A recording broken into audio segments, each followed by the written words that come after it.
Starlink for RVs is now called Starlink Roam. Come join us to find out what else has changed besides the name for this new Starlink service.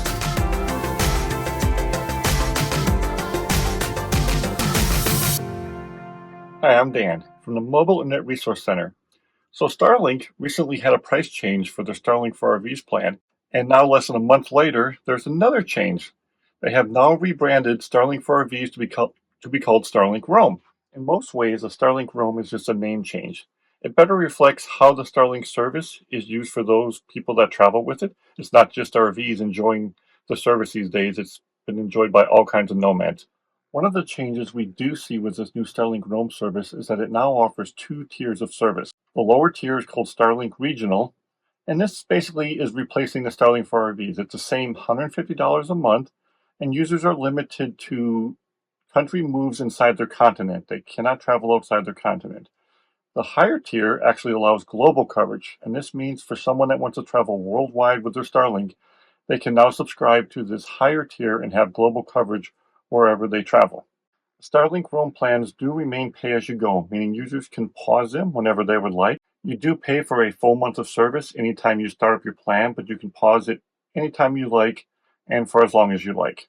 These plans also remain deprioritized against Starlink's other services, which means if you find yourself in a congested area, you may find your speeds can slow down some to vary significantly depending on the congestion in the area. They are lower tier behind other service plans. There is unfortunately a pretty significant change to how the FAQ describes these new Starlink Roam plans. They now are described as land-based only use and as geofencing to limit where they can be used. Prior to this, boaters and cruisers have used the Starlink for RV plans all over open water with no issues, but it now seems that Starlink is going to restrict the use of these plans to land use only. We're not quite sure how limiting that is going to be until we start getting reports in, but be prepared that this definitely could change how the boating and cruiser community is going to use these Starlink Roam plans and what's available to them. Well, we're happy to see this, especially this new Starlink Global taking Starlink across the world, wherever you want to use it on land. There are still some limitations. As we mentioned, these plans are best efforts, so you are subject to deprioritization.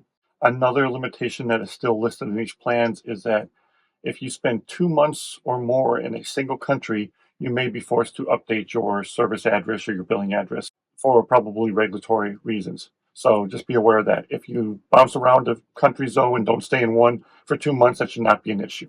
Do be aware that if you were an early adopter to the flat high-performance dish, this was the official in-motion use dish available on the Starlink for RVs plan, we are seeing that this dish is restricted to the Starlink Roam regional plan only. It is not eligible to be used on the Starlink Roam global coverage. So if you have this dish and you are outside your home continent and you don't have Starlink regional available to you, you might be surprised that you can't use this dish on that new plan. Our team has noticed a few discrepancies on the Starlink website. Since there has been several changes in the last couple of weeks, the terms of service does not actually match what the FAQ says in some parts. The terms of service seems to take longer to get updated by the SpaceX lawyers, so it still references former plans and stuff that doesn't exist anymore. Your most up-to-date information is going to be found in the FAQ at this time. We've also seen reports that people that are on the Starlink residential plan and maybe lost portability and want to move to the Starlink Roam Regional do not have a direct path. They do not have that option. They are only being offered the higher tier global service. We hope this is just a website issue that'll be corrected soon. Otherwise, you may have to actually cancel your Starlink residential service and restart it up as a Starlink Roam regional coverage to get the $150 a month coverage if that's a service you're after. For our global audience, we are definitely happy to see a land-based global option come to the market that you can use anywhere.